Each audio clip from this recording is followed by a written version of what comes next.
C'est le 11 février 1948 que le Seigneur s'est révélé à moi, Dieu le Père, dans une rencontre scout à l'Armée du Salut. C'est la prière du capitaine qui présidait qui m'a bouleversée, parce que j'ai compris qu'il parlait à quelqu'un qu'il connaissait, et moi je ne le connaissais pas. Alors là, j'étais terrassée par Dieu, par l'Esprit de Dieu. Et le 12 mars, donc un mois après, ma vocation a été très précise. C'est une voix intérieure qu'on ne peut pas expliquer, mais dans ces termes, j'ai entendu, mon cœur a entendu, mon âme, je ne sais pas, a entendu ces paroles « Tu seras officière de l'Armée du Salut ». J'étais à peine éveillée, j'étais encore dans mon lit. Et là, tout mon être a accepté cet appel très paisiblement. À mon réveil, ce fut un peu plus compliqué, je dois l'avouer. Mais j'ai entendu, comment dire, la voix de Dieu me dire ça. J'ai servi en tant que témoin. J'ai servi avec amour dans la prière.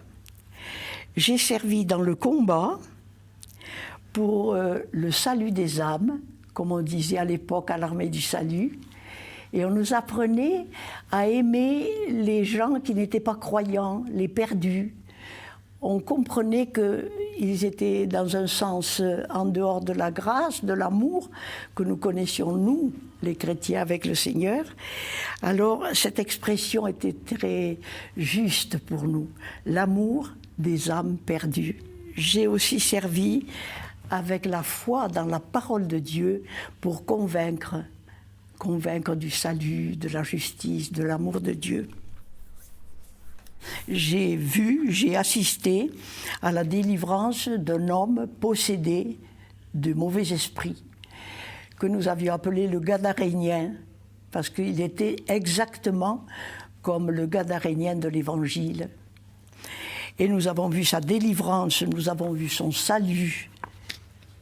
Carmen, Madame Carmen, nous l'appelions Madame Carmen. C'est une dame qui était patronne d'un restaurant en montant au Tertre, à Montmartre, à Paris, et qui a passé par une conversion extraordinaire. Nous passions pour la mission dans les cafés.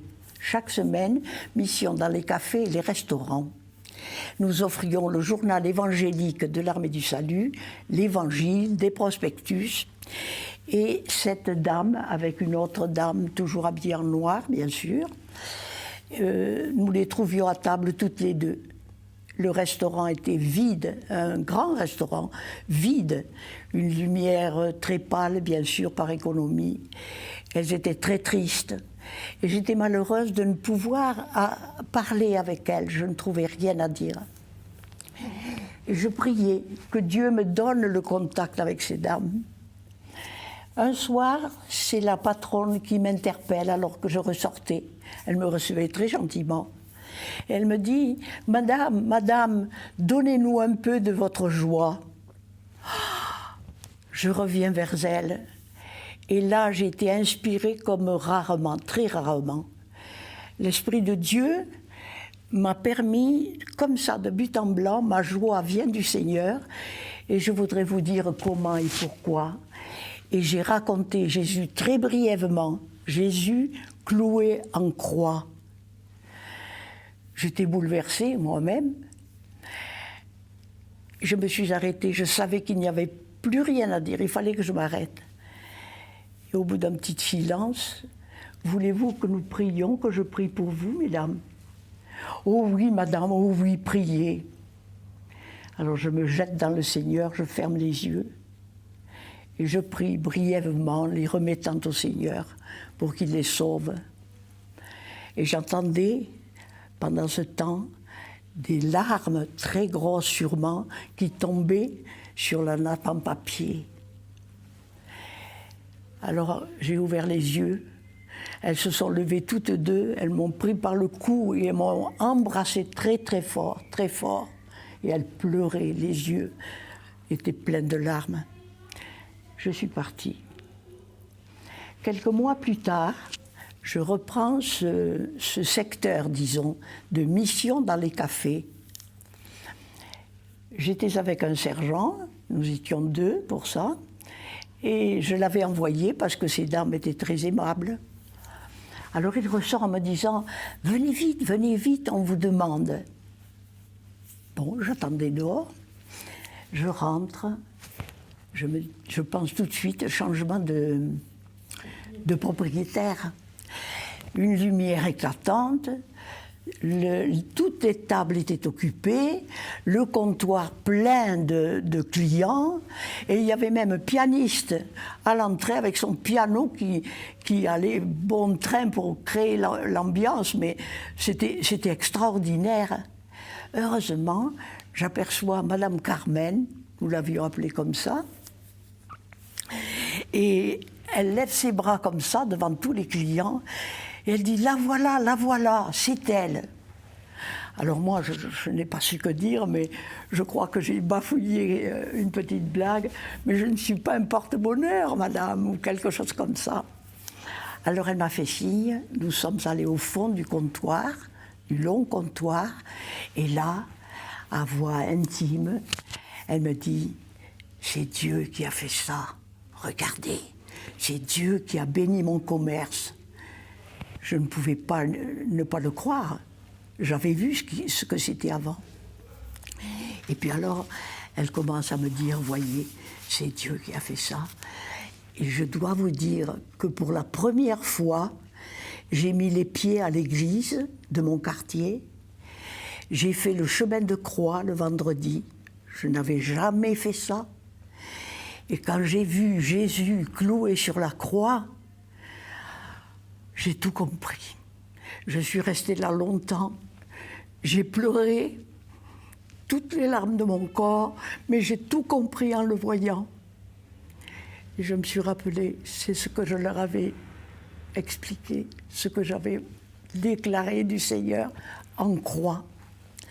Elle me dit ensuite, voyez, de plus, le Seigneur, Dieu est en train de me guérir d'un cancer. Je guéris d'un cancer. Alors on a béni Dieu ensemble. Je crois que le Seigneur est capable de faire des merveilles qu'on ne comprend pas toujours. Pour moi, c'est une des conversions les plus extraordinaires que j'ai vues. Oui. Et celle d'un démoniaque délivré aussi. Oui, ça c'est, je crois, les 2 plus fortes conversions. Au soir de ma vie, que reste-t-il de votre chemin parcouru, de mon chemin ?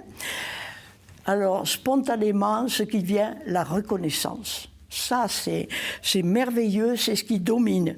Reconnaissance, dans la joie de mon salut. Je dirais aussi la connaissance du Seigneur Jésus, que je n'ai pas connu tout de suite dans ma conversion, mais la découverte du Seigneur Jésus à Gethsémanée d'abord, et puis après le Sauveur, le Seigneur des Seigneurs, mon Rédempteur.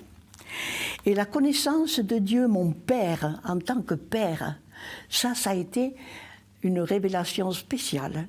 J'ai pris conscience de la paternité de mon Dieu.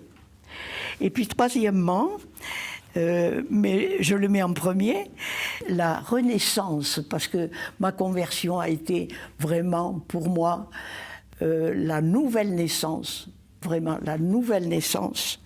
Alors, la vie éternelle, je l'ai reçue, et pour moi, elle n'est pas éternelle seulement dans la durée, mais elle est éternelle dans son essence, parce que c'est la vie de Dieu lui-même, du ciel. Le docteur Paul Tournier, qui a dit « La vie, c'est la renaissance, la connaissance et la reconnaissance ». Alors on les remet dans leur itinéraire normal. Et c'est pour ça que nous bénissons Dieu avec Freddy, mon cher mari. Nous bénissons Dieu pour cette dernière étape qui nous prépare au grand départ. Merci beaucoup et que Dieu vous bénisse, mes chers. On vous aime dans le Seigneur et nous vous remercions pour l'amour que vous nous témoignez dans l'Église et ailleurs.